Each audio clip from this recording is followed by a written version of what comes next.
Magandang umaga po sa bawat isa sa inyo. Welcome back to our 365 Bible verses everyone should know. So pumbatiin si Terry Andy and Joseph Cruz. Maraming salamat po sa inyong super thanks. Ito yung pasasalamat na na-appreciate ko po talaga, no? Kasi alam ko na binavalue nyo po yung ginagawa natin dito, yung daily devotion po natin. So maraming salamat po. So yung series po natin para po sa mga bago, no? Growing Deep, Being Rooted in God's Word. Yung paglago po natin hindi lamang sa mga sanga at mga dahon at makikitang talagang malawak yung mayabong, so to speak, no? Mayabong. Hindi ho ganun lang yung growth eh. Ang growth hanggang sa ugat din. Ibig sabihin, sa ating buhay spiritual, yung mga ugat natin talagang lumalalim sa salita ng Diyos, kumakapit. So, kung tayo ay bagyuhin ng kahit anong mga pagsubok, challenges na china-challenge yung ating pananampalataya, alam natin na makakayanan natin sa tulong at biyaya ng Diyos kasi matatag tayo, nakakapit, rooted in God's Word. So, ngayon po, ang aralin po natin ay John chapter 8 verse 31 to 32. Ito po ay patungkol sa paglalim sa katotohanan. Sabi po ng Panginoon Jesucristo sa mga Hudyo na nananampalataya sa Kanya, verse 31, So Jesus said to the Jews who had believed Him, If you abide in my word, you are truly my disciples, and you will know the truth, and the truth will set you free. Sinabi ni Jesus sa mga Hudyong sumasampalataya sa Kanya. So ito ay sinabi ng Panginoong Jesucristo sa mga Hudyo na nananampalataya na sa Kanya. Pero kailangang ma-define ano ba ibig sabihin ng manampalataya sa Panginoong Jesucristo. Sabi niya, kung patuloy kayong susunod sa aral ko. Ayan. So ang pananampalataya, hindi lang basta naniniwala ka. Merong patuloy na pagsunod sa aral ng Panginoong Jesucristo. Totoo ngang mga tagasunod ko kayo. So kung nagpapatuloy tayo sa pagsunod sa mga aral ng Panginoong Jesucristo, tsaka lang natin mapapatunayan na totoo nga na tayo tagasunod ng ating Panginoong Jesucristo. Malalaman ninyo ang katotohanan at ang katotohanan ang magpapalaya sa inyo. So yung unang katuruan po natin ngayong umaga, a true Christian is a follower. Alam niyo po, noong unang panahon, sa Biblia, pag sinabing Christian ka, totoong Kristiyano ka talaga. Kasi ang nakikita ng mga tao sa paligid mo, yung sarili mo, yung paraan mo ng pamumuhay, katulad ng sa Panginoong Jesucristo. Kaya yung unang term na ginamit yung Christian sa Book of Acts, ito yung term na ginagamit ng mga tao sa paligid nila, ng mga komunidad ng mga Kristiyano, na kumbaga pangungutya sa kanila, Uy, Kristiyano yan. Ano ibig sabihin? Kasi, ano yan tagasunod ni Kristo. Mga Christians, di ba? Unang ginamit yung salitang Christian sa Bible bilang panunutya, no? Parang derogatory. Na, oy, Christian yan, di ba? Parang, ano yan, tagasunod ni Kristo yan, kaya ganyan yan, no?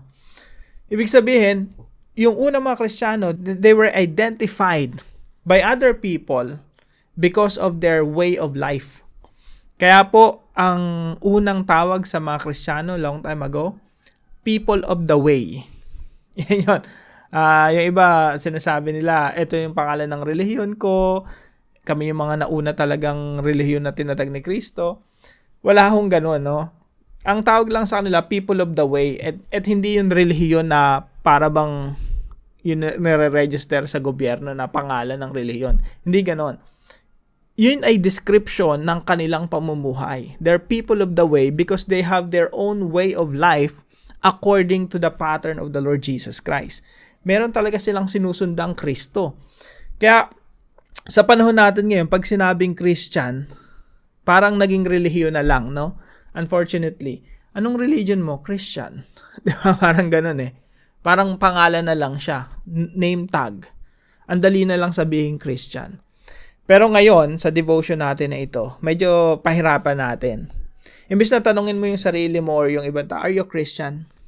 Kasi mabilis lang sabing oo Ngayon gawin nating tanong, are you a follower of Christ? Kasi yung New Testament meaning of Christian, of being a Christian To be a Christian is to be a follower. Hindi yan name tag lang na I'm a Christian, membro ako ng ganitong religion. No. Sa New Testament, iba. If you're a Christian, you're a follower. If you're a follower, you're a Christian. So, mas mabigat, di ba? Pag tinanong ka, are you a Christian? Oh, yes, I'm a Christian. Ang bilis saguting oo. Pero pag sinabing, are you a follower of Christ? Di ba? Mapapalunok ka muna bago mo sagutin. Follower ba ako ni Jesus? Talagang tagasunod ako ng Panginoon. Talagang mapapalunok ka muna. Sipin mo mabuti, follower ka ba talaga? So, tanda natin mga kapatid, no? Yung Kristiyano, hindi yan relihiyon na pangalan na I belong to this religion. No. To be a Christian is to be a follower of the Lord Jesus Christ. Mas mabigat. Number 2 po, truth is a lived experience. Yung katotohanan po, ito ay nararanasan. Lived. Na ipapamuhay. Sabi po ng Panginoong Jesucristo rito, sinabi ni Jesus sa mga Hudyong sumasampalataya sa Kanya, naniniwala, no? That's head knowledge. Kung patuloy kayong susunod sa aral ko, ayan, kung patuloy kayong susunod sa aral ko, totoo ngang mga tagasunod ko kayo. Ibig sabihin, yung pananampalataya mo, that's something head knowledge, naniniwala ka. Ito ay pinapatotohanan ng pagsunod sa aral ng Panginoong Jesucristo. At ito po ang magiging ebidensya kung totoo nga tayong tagasunod ni Kristo. Truth is not just head knowledge. Truth is not just comprehension, na naintindihan mo. May tinuro sa'yo, naintindihan mo. That's the truth. Hindi po kulang yun Truth is a lived experience. Ipinapamuhay ito. Kaya sabi ng Panginoong Jesucristo, kung susunod ka sa akin, nagpapatuloy ka sa aral ko, malalaman ninyo ang katotohanan. At ang katotohanan ang magpapalaya sa inyo. Now, that brings us to point number 3. The truth gives freedom. Yung katotohanan po, nagpapalaya po yan sa atin. Now, isipin niyo pong mabuti ang kausap ni Jesus Christ dito, mga Hudyo. Yung mga Hudyo, ang tingin nila sa sarili nila, sila yung malaya. No? Anak sila ni Abraham. Malaya sila. Kumbaga, sabi nga nila dito sa sunod na mga talata, verse 33, sumagot sila kay Jesus. Tingnan niyo yung sagot nila. Nagmula kami sa lahi ni Abraham at kailanmay hindi kami naging alipin ng kahit sino. Galing kami sa tatay namin si Abraham.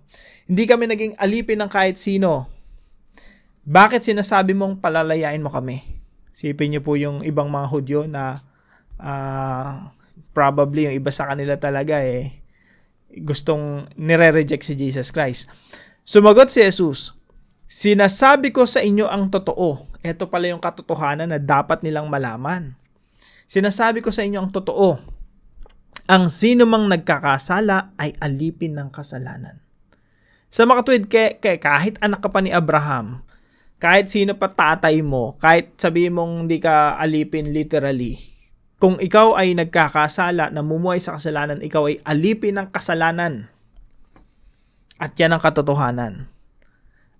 Kaya pag nalaman mo na alipin pala ako ng kasalanan, at the same time, naunawaan mo rin na si Kristo pala yung magpapalaya sa'yo. Naunawaan mo tuloy na, teka, alipin ako ng kasalanan, Jesus Christ sets me free, ito talaga yung totoong katotohanan na nagpapalaya. Again, truth is lived experience. Kailangan makita mo na si Jesus na nagpapalaya sa'yo at maranasan mo na ikaw talaga ay nakalaya na sa masasamang pamumuhay. No? Truth is lived experience. The truth gives freedom. Yung Diablo, alam nila yung katotohanan din no? Mga magagaling na theologian yun, mga demonyo. Isipin nyo, ever since nandyan na sila, no? I think tama yung theology nila. Tama yung understanding nila ng Bible. I think pag nag-interpret sila ng Bible, talagang solid din. Pero, hindi nila na-experience yun Yun ang pinagkaibahan natin sa Diablo Yung mga demonyo, marahil pag binasa nila yung Bible, tama yung interpretation nila. Kaso nga lang, hindi nila maranasan yun. Yung freedom na hatid sa atin ng Panginoong Jesucristo. Bakit? Kaaway nila si Jesus Tayo, kung tayo namumuhay kay Kristo, papalayain din tayo. Magkakaroon tayo ng freedom from sin. Now, sabi po rito sa 3 John chapter 1 verse 4, I have no greater joy than to hear that my children are walking in the truth. Kapag ikaw ay lumalakad sa katotohanan, ikaw talaga yung totoong malaya. Ibig sabihin, pinapamuhay mo yung katotohanan. Pinapamuhay mo si Kristo. Pinapamuhay mo yung Ebanghelyo. Ikaw talaga yung lumaya. How can you walk in the truth? Sabi po rito, Galatians chapter 5 verse 16, "But I say, walk by the Spirit, and you will not gratify the desires of the flesh." Mamuhay kayo ng ayon sa nais ng banal na Espiritu. Kung ikaw ay Kristiyano, ikaw ay follower ng Panginoong Jesucristo, pinananahanan ka ng Santong Espiritu, you should be led. You should live a life according to the Spirit. You are being led by the Holy Spirit. Ang banal na Espiritu ang nagpapatakbo sa buhay natin. Yun yung ibig sabihin ng walking in the truth. Walk by the Spirit. Para hindi ninyo mapagbigyan ang pagnanasa ng laman.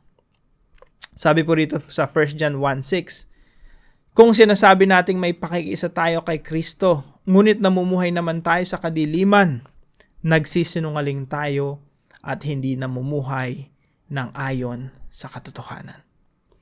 So, hindi pwedeng head knowledge lang tas namumuhay ka sa kadiliman. Kailangan talaga namumuhay tayo ng ayon sa katotohanan, namumuhay tayo ng ayon sa udyok ng banal na Espiritu. So, ilang mga application lamang po, mabilis lang. No? Number 1, be a follower. Wag lang basta Kristiyano. Kasi ang Kristiyano, pwedeng relihiyon lang Ay, Christian ako, I belong to this church. No? Magandang tanong, are you a follower of Christ? Instead of asking, are you a Christian? Ang bilis sagutin, oo Pero pag, are you a follower? Medyo mabigat. So, be a follower. Number 2, walk in the truth. Paano tayo maglalakad sa katotohanan? Tayo po ay mamuhay ng ayon sa udyok ng Santong Espiritu. Yan po ay ebidensya ng katotohanan na tayo nga ay nakaranas ng pagpapalaya ng Diyos mula sa ating mga kasalanan. Number 3, live as one freed from sin. Mamuhay po tayo bilang isang Kristiyano na pinalaya na talaga sa kasalanan. Sabi nga ng Panginoong Jesucristo, yung kasalanan, kapag iyan ay pinapamuhay natin, nagiging alipin tayo niyan. Sinasabi ko sa inyo ang totoo, ang sino mang nagkakasala ay alipin ng kasalanan. So lahat tayo galing po dyan Pero kung patuloy pa rin nating pinapamuhay yung kasalanan, hindi pa talaga tayo nakakaranas ng katotohanan ng Ebanghelyo ng Panginoong Jesucristo. Again, truth is not head knowledge, not just head knowledge, it is a lived experience na ipapamuhay ito.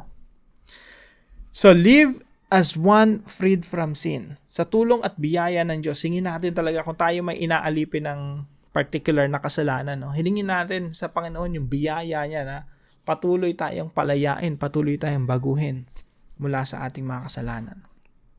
And para po sa ating discussion, why is it important to know the truth and practice the truth? Bakit nga ba importante na malaman natin ang katotohanan sa pamamagitan ng paglalim sa salita ng Diyos? Nagde-devotion tayo everyday, nagbabasa tayo ng salita ng Diyos, lumalalim tayo sa kaunawaan patungkol sa kalooban ng Diyos. Ano bang kalooban ng Diyos sa buhay natin? Nandiyan yan sa Biblia. Pero hindi sapat na alam lang natin. We need to practice the truth. Kaya napakaganda ng talata natin dito, yung etong 1 John 1:6. If we say we have fellowship with Him while we walk in darkness, we lie and do not practice the truth. Hindi sapat yung know the truth You also need to practice the truth. So bakit importante po yung dalawa na yon, Know the truth, lumalalim tayo, we are being rooted in the Word of God. At the same time, we practice the truth. We practice what we discover in the Bible. So, sa discussion po natin, palalimin po natin yan. Bakit kailangan dalawa? Knowing the truth and practicing the truth. So, I hope meron po kayong mga discussion group. Kung wala po, meron tayo yan 8 p.m. from Monday to Saturday. Yung link po ng Zoom link noon, nandito lang sa baba ng video na to. Meron din tayo sa Facebook. Click nyo lang po yan pag 8 p.m. Pasok na po kayo doon sa gathering natin na yon. And para naman po sa ating panalangin, Father, Please guide me to your truth. Every time I read the Bible, reveal yourself to me. Let me know the truth from the Bible. Lord, pag nagdi-devotion ako, hayaan niyo pong madiscover ko yung katotohanan sa Biblia. And rebuke me whenever I fail to live out the truth.